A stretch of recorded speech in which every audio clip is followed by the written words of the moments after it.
La Côte d'Ivoire est champion d'Afrique au bout d'un parcours fou.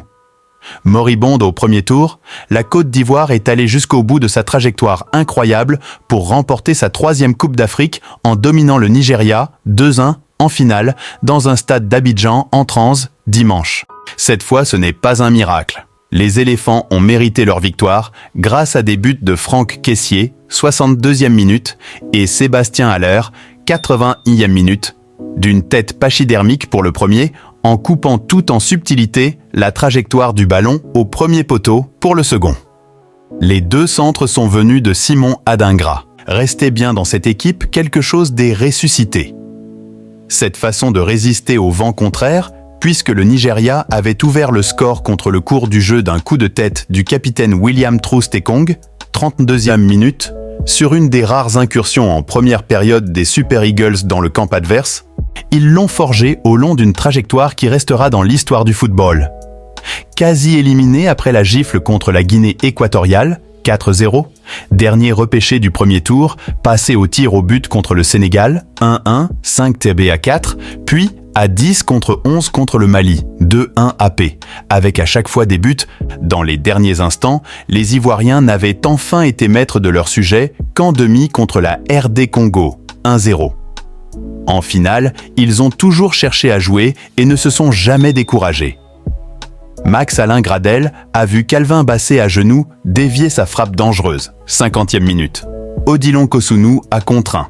Stanley Nwabali a une manchette, 62e minute. Emer Sefaé couronné en 4 matchs. C'est de ce corner qu'est venu le centre de Simon Adingra pour l'égalisation. Et là, le match a changé de physionomie. Le Nigeria n'arrivait même plus à contrer. La Côte d'Ivoire a dominé plus encore, et Haller a cru marquer sur un retourné à la 74e minute. Cette persévérance dans le jeu est la victoire d'Emer Sefaé. L'entraîneur de 40 ans réussit une hantée de mammouth dans la carrière de sélectionneur, champion d'Afrique, au bout de 4 matchs comme numéro 1, après avoir remplacé Jean-Louis Gasset au lendemain de ce premier tour désastreux. Ses choix ont payé, il a relancé les anciens Jean-Michel Seri, Max-Alain Gradel et Serge Aurier. Les 2 derniers remportent leur 2e Coupe d'Afrique personnelle, après celle de 2015. Un pays hôte s'impose pour la première fois depuis l'Égypte en 2006 contre la Côte d'Ivoire 0-0, 4 TABA 2. Et la Côte d'Ivoire a enfin marqué pour la première fois en 5 finales de CAN. Elle avait terminé les 4 premières sur des 0-0 en gagnant 2, 1992 et 2015, et en perdant autant 2006, 2012 au tir au but. Sébastien Haller, arrivé blessé, qui n'avait pas joué une seule minute du premier tour, a terminé le tournoi en boulet de canon, un but en demi, un but en finale. Extraordinaire pour un joueur rescapé d'un cancer des testicules qui n'avait pas marqué contre des professionnels depuis 6 mois, toutes compétitions confondues, seulement un doublé contre amateurs en Coupe d'Allemagne avec Dortmund. Victor Osimhen, en revanche, est inconsolable. Sa mission sacrée s'arrête à la dernière étape.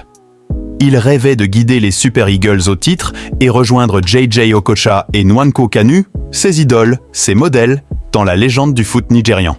L'attaquant élancé a encore beaucoup payé de sa personne, il s'est battu comme un lion, sous l'œil souvent sévère avec lui de l'arbitre mauritanien Dahan Beida. Le Nigeria perd pour la 5e fois en finale, mais on ne pouvait pas arrêter la charge de ces éléphants. Si la vidéo vous est plu, abonnez-vous et activez la cloche de notification pour ne rater aucune de nos prochaines vidéos. Merci et à bientôt pour plus de contenu.